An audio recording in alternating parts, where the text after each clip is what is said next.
Welcome back from your coffee break. I will talk about the CMOSAIC project, which is dealing with a future generation of computer chips, which will be a three-dimensional architecture.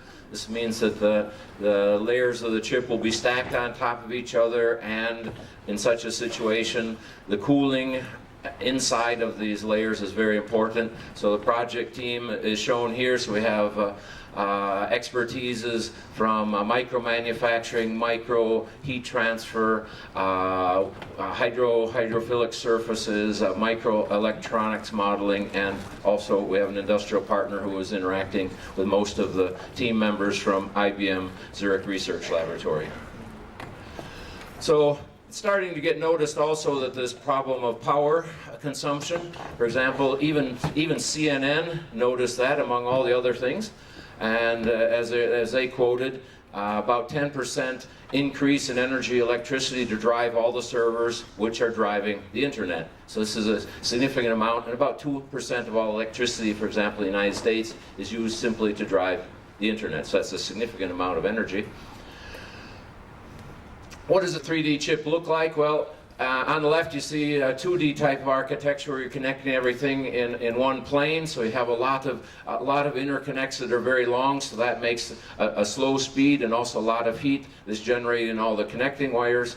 On the right side you see a simplified sketch of different layers in the stack with interconnects where each layer is connected locally using through silicon vias. This is your essentially copper lead going from one level of the processor to another. So your microprocessor now is actually a three-dimensional architecture rather than a two-dimensional architecture. There's numerous things that can be done. This is part of the work being done by my PhD student at IBM Laboratory, Yassir, in collaboration with a team from IBM below. The primary aspects that they're working on presently is development of what we call three-dimensional test vehicles. These are ones that we want to build in order to get experience with how to fabricate these, and also we want to do our thermal testing with these. On the left side we have the first generation of that, which is essentially built with layers that are connected by C4 solder bumps. You can see those down at the bottom. So actually we'll connect one layer to the next using solder bumps as opposed to through silicon vias. Our refrigerant that's going through and evaporating is a dielectric fluid, so we can go in between these solder bumps without having any electrical effects, and we can get some first test in a 3D architecture like that. The architecture over on the right is actually a full 3D. Both of these have heaters and temperature sensors inside to essentially mimic what a microprocessor would be. You can see some of the details over here on the right of these through silicon vias. This is a collaboration between my laboratory and LSM's laboratory, Yoxel and Sylvia, and they made 2D microchannels, as you can see over on the left. And these are actually fabricated with heaters and RTDs, as you can see in the details over on the right. It also has a glass plate on Pyrex, so we can actually see through that. And you can see, for example, in the next diagram of Sylvia's work, she's put this test section into our test section, exploded there. You can see there's a high-speed digital camera. We can look through the top, and we look through the bottom with a high-speed IR camera, and that way we can look at the thermal process and the fluid process at the same time. So to show you what a video like that would look like, if I can get this to run. You can see the temperature maps over on the right side of the temperature variation. The temperature variations are very low, and also with space and also with time.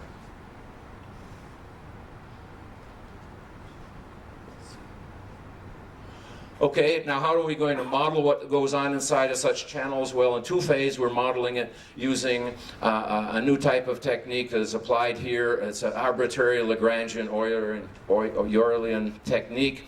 And if you look over on the upper diagram, you can see we have an interface between the liquid and the vapor. We need to predict the shape and movement, the deformation of that shape, and of course the movement of the vapor inside and the fluid outside. The right side of that diagram shows that we're putting the nodes on the interface. They're all in shapes like that. And we'd like to be able to predict what happens for flows inside of channels, but first we'll start working with individual bubbles to validate all of our things. So if we look to the next slide, we have to worry about then of how these pixels actually are going along. You can see a rising bubble, so actually what is happening is the pixels at the surface are flowing from the top to the bottom, and we have to add new pixels at the top, and we have a compression of pixels at the bottom, so we have to remove them. So it's quite important to how to handle all of this meshing well. This is just another diagram showing top of a bubble, bottom of the bubble. You can see the deformation of the bubble. It actually has to be calculated as part of the program. So do you assume there will be defects in the cooling structure and you have to mitigate effects from defects? So actually the defects that we're worried about, of course, are for example, if we have through silicon vias and we have water going through there, we would like not to have, of course, any contact with the water with the copper inside of through silicon vias. So there's all of those type of things are being worked on, for example. How will we mitigate locally defects? Good issue.